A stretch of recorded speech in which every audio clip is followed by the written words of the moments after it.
Hola a todos, les habla Ricardo Serrano en una nueva nota para este canal de YouTube Un Venezolano Informa, en la que trataré un tema de vital importancia porque marca el camino y allá en el camino también genera las condiciones para que finalmente llegue la tan anhelada paz en Colombia, que ha pasado por un proceso muy largo de conversaciones, de diálogo, de negociaciones, de concesiones, de condiciones, de agendas, de puntos a tratar en índole económica, política, más que todo militar, gubernamental, supragubernamental, en este toma y dame, esta especie de ping pong diplomático que el gobierno colombiano y las Fuerzas Armadas Revolucionarias de Colombia, las FARC, han tenido por más de 2 años en La Habana, Cuba, y que finalmente decidieron llegar a un acuerdo de alto al fuego, que no es la justicia o la paz definitiva, esto antecedido por el mecanismo de justicia transicional, que también había sido noticia, pero fue noticia este hecho, el primer paso para el fin del conflicto, el inicio del fin del conflicto, por así decirlo. El día 23 de junio del 2016, Colombia y las FARC firmaron un acuerdo de alto al fuego. En la capital del Chocó, al oeste de Colombia, muchos miraban la ceremonia de La Habana con escepticismo. No criticaban el esfuerzo del gobierno para cerrar un proceso de paz, ni despreciaban el compromiso de los jefes guerrilleros de entregar las armas en un periodo máximo de 6 meses bajo la dirección de la ONU. Pero en el departamento, decían, la película es otra. Aquí hay varios grupos armados y solo se va uno. O dice que se va, porque una cosa es lo que se dice en Cuba, los jefes de ellos, o lo que dicen en Cuba los jefes de ellos, y otra la realidad de acá, comenta un comerciante de Quibdó. ¿Qué significa esto? Hay que tener en cuenta que si bien el proceso ha pasado por una serie de conversaciones, por una serie de normas establecidas en las que ahora se va a establecer, valga la redundancia, un límite para la entrega y la dejación de armas con supervisión de la ONU, la Organización de Naciones Unidas. Una cosa es lo que se llegue o lo que se llegue a acordar, lo que se acuerde en estas mesas de diálogo, en estas mesas de negociación, y otra es que realmente lo que se acuerde, lo que está sobre el papel, se lleve a la práctica, que se cumplan y que se respeten los acuerdos de paz. En los actos legislativos para la paz en Colombia, el Congreso colombiano aprobó una ley y facultades legislativas para el presidente Juan Manuel Santos, para que éste pudiera o pueda incorporar los acuerdos a una especie de ley o enmienda constitucional que le dé esa refrendación y ese fuero legislativo constitucional tras previa refrendación popular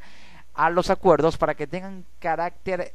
rango, valor y fuerza de ley y sean cumplidos, y haya una serie de disposiciones transitorias y sancionatorias, o de carácter sancionatorio, si hubiere algún tipo de infracción sobre las mismas, de manera tal que podría decirse que la paz tiene o tendrá ese blindaje legislativo para que en caso de que haya una infracción, las sanciones se sean aplicadas pertinentemente, pero aún así habría riesgos de que no sean respetados los acuerdos de paz, y esto depende de los actores políticos que asuman tal responsabilidad, que serán las FARC y el gobierno. Aún así, las FARC tienen la posibilidad de no cumplir parte de los acuerdos, y esto implicaría un retroceso en un proceso que de alguna manera debe ser fluido para que la paz llegue cuanto antes, porque así lo demanda el pueblo colombiano y realmente lo necesita para acabar con el conflicto más añejo de Suramérica, la única guerrilla que queda, el único conflicto entre gobierno y guerrilla que queda en el cono sur, el más longevo, con más de 50 años, entre las FARC y el gobierno de Colombia. Pero muchos colombianos hablan de que quieren paz. Paz es lo que queremos, pero con esa firma de hoy no llega. Afirma un empresario que también prefiere omitir su nombre por seguridad. En Quibdó todos estamos vacunados. Impuesto extorsivo por las FARC, es decir, una serie de, digamos, de situaciones en las que las FARC les cobra, los extorsiona cobrándoles una especie de vacuna o de monto para otorgarles protección. En caso de que no lo paguen, serían atosigados por las FARC y otros grupos. Aquí no podemos contar con las autoridades, toca pagar para que lo dejen a uno trabajar. Esto habla de que hay peligro y de que hay extorsión. de que hay zonas controladas no solamente por las FARC, sino por el ELN, el Ejército de Liberación Nacional, el grupo con el cual el gobierno también lleva a cabo negociaciones que se vieron truncadas por el secuestro de la periodista colombo-española Salud Hernández, y esto implicó un retroceso en el diálogo con el ELN, pero hay que tener en cuenta que en el recinto cubano, con asistencia de los presidentes de Colombia, Cuba, México, Chile, El Salvador y Venezuela, así como el secretario general de la ONU, los negociadores de las FARC y el gobierno colombiano, entre otros, los delegados de Cuba y Noruega, que son los garantes del proceso de paz. De hecho, el proceso de paz entre el gobierno colombiano y las FARC inició en Oslo, la capital de Noruega, y luego se trasladó a La Habana, Cuba. Todos estos actores políticos presentes informaron sobre el camino que seguirán las FARC y el gobierno para que desaparezca la banda terrorista. La tropa, de unos 6.400 guerrilleros, se concentrará en 22 zonas veredales, es decir, en áreas donde existen poblaciones y en 8 campamentos. ¿Qué significa esto? La estrategia pasa porque se empiece a dejar de tener presencia, las FARC empiezan a dejar de tener presencia en zonas rurales, porque el conflicto entre gobierno colombiano y las FARC radica en esa división entre lo rural y lo urbano, entre el peligro y el conflicto, pero también la guerra que llevan a cabo las fuerzas militares del gobierno colombiano, del Estado colombiano, en zonas rurales que tienen y generan condiciones para los cultivos ilícitos, para el cultivo de la marihuana, para el tráfico, para la realización de ejercicios militares ilegales, de manera tal que allí, y con esas zonas controladas, sobre los pueblos aledaños a esas zonas rurales, entonces se genera una serie de situaciones de extorsión, de cultivos ilícitos, de tráfico, de abuso sexual, de reclutamiento de menores para llevar a cabo ejercicios militares de las FARC en esas zonas rurales, una situación de anarquía total. Entonces la estrategia pasa porque las FARC desocupen esas zonas y se ubiquen en zonas ya urbanizadas, que son las zonas veredales, es decir, donde existen poblaciones no netamente urbanizadas, pero sí donde haya poblaciones, y en 8 campamentos, para que esas zonas rurales donde hubo o donde aún hay presencia de las FARC ya empiecen a ser desalojadas. Serán estancias transitorias destinadas a preparar a los subversivos para su paso a la vida civil, porque si bien están en una posición de radicalización, en una posición de total aversión al orden civil de los estamentos de la sociedad colombiana, la sociedad civil y política colombiana, de sumisión al Estado, sumisión en el sentido de la condición ciudadana, entonces las FARC pasan a formar parte de la vida civil, imponen condiciones para que tengan participación en política, se les dará esa participación que muchos critican, por cierto, porque no quieren, no conciben el hecho de que se les dé amnistías, se les dé indultos, se les dé participación política y se le dé inserción en la vida civil a un grupo de guerrilleros que ha asesinado personas inocentes durante muchos años en Colombia. Así lo ve la población que está en contra de estos acuerdos, que son, según su opinión, una farsa, que están maquillados totalmente y que buscan proteger los intereses del gobierno para mantenerse en el poder y otorgarles a las FARC participación política para articularse como un nuevo partido político, y esto de alguna manera les daría la posibilidad de que se les otorgue una vía para llegar al poder, si llega así a suceder. En Colombia la autoridad la ejercían equipos de la ONU integrados por nativos de países de la CELAC, Latinoamérica y el Caribe, responsables de supervisar que se cumplen las normas pactadas entre las partes. En cuanto a la entrega de armas, será en 3 etapas, en un periodo máximo de 6 meses, a contar en el momento en que la ONU inicie el mecanismo para recogerlas. Es importante que aquí un equipo de inspección y especializado en armas por parte del Consejo de Seguridad de la ONU en desarme, tras previa resolución de desarme, se dirija y llega a territorio colombiano para recoger las armas, que sean todas entregadas, y el destino final será la elaboración de 3 monumentos con esas armas, con todas las armas entregadas. Es posible alcanzar la paz con dignidad de todos los involucrados, dijo Ban Ki-moon, secretario de la ONU, quien es auspiciante y está activando los buenos oficios para que la ONU, posiblemente con una comisión de desarme tras previa resolución, llegue a Colombia para iniciar el mecanismo de dejación de armas. Lo señaló así en un breve discurso en el que alabó el esfuerzo por buscar la salida negociada. Hoy hemos puesto un final al conflicto armado con las FARC. Lograr este acuerdo nos llena de fe y esperanza, declaró Juan Manuel Santos, el presidente de Colombia. Esto significa el fin de las FARC como grupo armado. Hoy es un día histórico para Colombia. Pero este hecho parte de la historia de Colombia en dos. Va a impactar la percepción de las agencias calificadoras de riesgos internacionales. Se invertirá menos en defensa y más en educación. Es una victoria para las fuerzas militares y un largo etcétera de mensajes cargados de optimismo, según también lo dicen diversos analistas y expertos,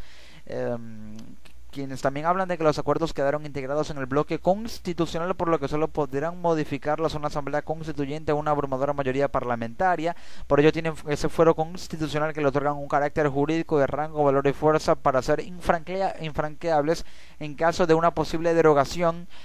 y que solo una Asamblea Nacional Constituyente y una abrumadora mayoría parlamentaria podría derogar estos acuerdos, por lo cual se le otorga y fue diseñado también constitucionalmente y legislativamente para que no puedan ser derogados en caso de que la oposición dentro del Congreso, liderada por el senador del partido de centro derecha, Centro Democrático, Álvaro Uribe Vélez, busque retroceder o atrasar el proceso para derogarlo. Y recordemos que Álvaro Uribe Vélez está en contra de este proceso, el expresidente de Colombia, pero si bien puede tener consecuencias como la percepción de las agencias calificadoras de riesgos internacionales, porque disminuiría la desconfianza, aumentaría la confianza de los inversores extranjeros en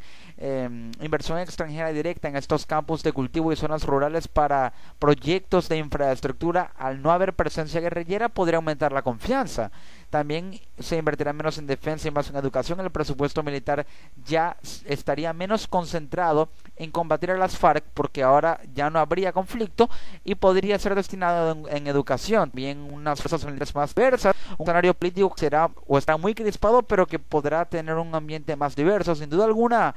estos acuerdos son históricos para Colombia, pero faltan asuntos como la reintegración de los guerrilleros y la implementación de los acuerdos, la inserción de los guerrilleros en la vida civil a través de la articulación como partido político. Esto será progresivamente cuando ocupen las zonas veredales. Luego la agenda de desarme progresivo, que, como lo expliqué, podría a través de un mecanismo en el que la ONU pueda, a través de una comisión de recolección de armas, tras previa resolución de desarme, iniciar el desarme, precisamente la dejación de armas, la erradicación de cultivos ilícitos a través de envío de equipos del gobierno para poder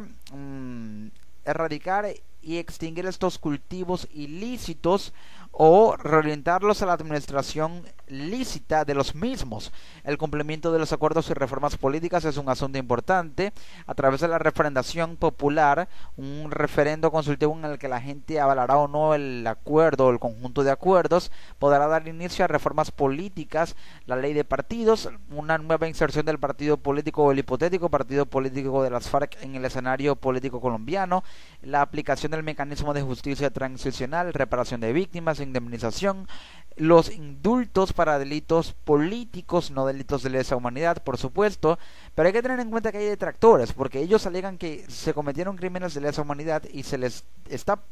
premiando con legitimidad política. Sin duda alguna, aunque haya habido guerrilleros que cometieron delitos de lesa humanidad, este acuerdo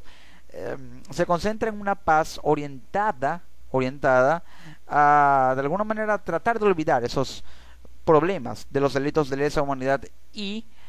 concentrarse en una unificación de la sociedad colombiana, llámese estamento militar, llámese partidos políticos subversivos, guerrilla, la subversión, que haya una sociedad más unida, a pesar de que esto implique sacrificios, de que haya quienes estén en descontento y aversión total a esto, para que llegue la paz, porque la paz significa la tolerancia, el respeto mutuo, y a pesar de que no sea algo fácil, es a lo que apuesta Colombia. Se firmó el cese al fuego para fijar las reglas del juego para la dejación de armas. Como dato importante, hay que informar que se deben entregar todas las armas en un plazo de 150 días después de firmarse la paz definitiva, que es el acuerdo definitivo tras previa referendación popular. se divulgará un cronograma para la ejecución del cese al fuego, y esto se podrá implementar una vez se hayan recolectado y se hayan entregado todas las armas. El cronograma implicaría el cese al fuego progresivo de cada una de las facciones de las FARC distribuidas en los territorios que actualmente ocupan y están empezando a dejar de ocupar, pero hay que tener en cuenta que aún no hay fecha exacta para la firma del acuerdo definitivo, el acuerdo final, aunque podría ser en 45 días o 2 meses según el presidente Santos, aproximadamente para el 20 de julio, lo cual es una fecha tentativa, 150 días para dejar las armas y 180 días para cumplir los acuerdos y firmar el acuerdo final. Precisamente son los lapsos, pero hay mecanismos interesantes que le dan no solamente un fuero legislativo y constitucional a los acuerdos, sino el mecanismo tripartito de la ONU, un blindaje diplomático para que se cumpla más allá de estar refrendado y estar dentro de la Constitución y las leyes colombianas, también el plebiscito de refrendación popular, y teniendo en cuenta que las FARC podrá adquirir participación política y que la ONU llegó a Colombia para verificar el cese al fuego, implica inspección de la ONU para que el acuerdo sea cumplido desde el punto de vista o desde la percepción de los diálogos y de la mesa de trabajo, a través del mecanismo tripartito, buenos oficios, dejación de armas e inspección. Y el plebiscito es para que el acuerdo tenga apoyo popular, y con los actos legislativos para la paz tendrá fuero legislativo para que no sea imposible que sea derogado, y de esta manera poder implementarse y que sea cumplido y esté dentro de las leyes colombianas. Así es como se ha llegado a un nuevo acuerdo, así es como se interpreta, así es como podría ser cumplido, es lo que se ha acordado, y es importante que así como está configurado sea respetado cada uno de los acuerdos para que finalmente Colombia logre la paz. Les ha hablado Ricardo Serrano en una nueva nota sobre un tema relacionado con un país que está muy cerca de alcanzar la paz, Colombia. Falta un acuerdo, una sola firma, una última, que es el acuerdo final, aproximadamente en unos 2 meses, una fecha tentativa, pero la paz está cada vez más cerca. Solo falta un paso para llegar a la meta, a la línea final, e iniciar un largo camino que no termina allí, que más bien empieza, que será muy largo, pero este es el inicio del fin del conflicto y el inicio de la paz, porque se está a un paso de llegar a la tan anhelada situación y sociedad de paz que ha estado buscando la República de Colombia durante muchos años. Les ha hablado Ricardo Serrano. Nos encontramos en una próxima edición aquí en su canal de YouTube, Un Venezolano Informa. Hasta la próxima.